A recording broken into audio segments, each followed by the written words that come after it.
সম্মানিত দর্শকবৃন্দ, আসুন আমরা জেনে নেই আরও কিছু গুরুত্বপূর্ণ তথ্য। এই 10 মুহররমে আশুরার দিনে আল্লাহ রাব্বুল আলামিন পৃথিবীতে কী কী ঘটিয়েছেন তার কিছু লক্ষণ আমি আপনাদেরকে বলছি। 1 নম্বর হলো আল্লাহ রাব্বুল আলামিন এই পৃথিবী দুনিয়া সৃষ্টি করেছেন এই আশুরার দিনে 10 মুহররমে।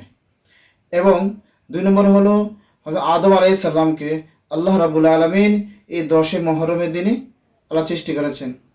3 নম্বর হলো আল্লাহ রাব্বুল আলামিন আদম আলাইহিস সালামকে নিষেধ করেছিলেন গন্ধম ফল খাওয়ার জন্য, কিন্তু আদম আলাইহিস সালাম গন্ধম ফল খাওয়ার কারণে আদম আলাইহিস সালামকে বেহেশত থেকে এই আশুরার দিনই দুনিয়াতে প্রেরণ করা হয়েছে।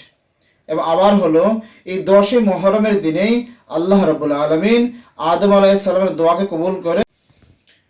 আমরা জানি নূহ আলাইহিস সালামের জমানায় বহুত বড় সয়লাব এবং তুফান হয়েছিল। আল্লাহ রাব্বুল আলামিন এই আশুরার দিনেই 10 মুহররমে নূহ আলাইহিস সালামের তুফান থেকে আল্লাহ মুক্তি দিয়েছেন। এবং সুলাইমান আলাইহিস সালামকে আল্লাহ রাব্বুল আলামিন দুনিয়ার বাদশাহিয়ত দান করেছেন এই 10 মুহররমে আশুরার দিনে। এবং হযরত আইয়ুব আলাইহিস সালামকে যে বহুত বড় রোগ হয়েছিল, এই রোগ থেকে এই 10 মুহররম আশুরার দিনে আল্লাহ রাব্বুল আলামিন কি দিয়েছেন? মুক্তি দিয়েছেন। এবং হযরত ইব্রাহিম আলাইহিস সালামকে যে আগুনে ফেলা হয়েছিল নমরুদে, এই নমরুদের আগুন থেকে আল্লাহ রাব্বুল আলামিন এই 10 মুহররমে আশুরার দিনে আল্লাহ রাব্বুল আলামিন ইব্রাহিম আলাইহিস সালামকে মুক্তি দিয়েছেন। এবং মূসা আলাইহিস সালামকে মূসা আলাইহিস সালাম আল্লাহ রাব্বুল আলামিনের সঙ্গে তুর পাহাড়ে এই 10 মুহররমে আশুরার দিনেই দেখা করেছিলেন। এবং হলো হযরত ঈসা আলাইহিস সালামকে আল্লাহ রাব্বুল আলামিন এই 10 মুহররমে আসমানে উঠিয়ে নিয়েছেন।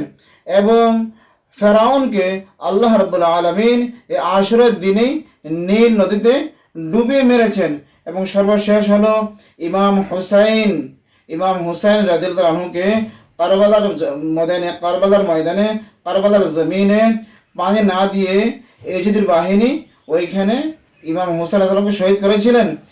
আজ ইমাম হুসাইনকে নিয়ে যারা ইমাম হুসাইনকে অতিরঞ্জিত বেশি ভালোবাসেন, যারা ইমাম হুসাইনকে মানে আপনার হুসাইনপন্থী বললে ভুল হবে না, আমরা হাই হুসাইন বলে কাঁদি, এটা আদৌ ঠিক নয়। হুসাইন রাদিয়াল্লাহু আনহুকে কারবালার জন্য শহীদ করা হয়েছিল 10 মুহররমের দিনে। তো এই জিনিস থেকে আমরা বিরত থাকবো। ওই দিয়ে এই 10 মুহররমের দিন আমরা বেশি নফল রোজা রাখবো, কোরআন তেলাওয়াত করবো, হুসাইন রাদিয়াল্লাহু আনহুর জন্য দোয়া করবো। এবং তাজিয়া বের করা, বিভিন্ন র্যালি বের করা, এগুলো আদৌ ঠিক নয়, এগুলোতে আমরা বঞ্চিত থাকবো। তো এই 10 মুহররমের মধ্যেই আশুরার দিনে আল্লাহ রাব্বুল আলামিন আবার দুনিয়াকে ধ্বংস করে দিবেন, কিয়ামত চলে আসবে। তাই সমস্ত মুসলমান ভাই বোনেরা, আমরা এই দিনের তাৎপর্যগুলো শুনলাম, জানলাম, বুঝলাম।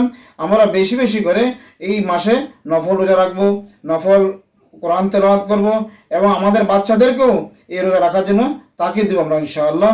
আল্লাহ পাক আপনাকে, আমাকে, সকলকে এই সমস্ত ন্যাক আমলগুলো করার তৌফিক দান করুক।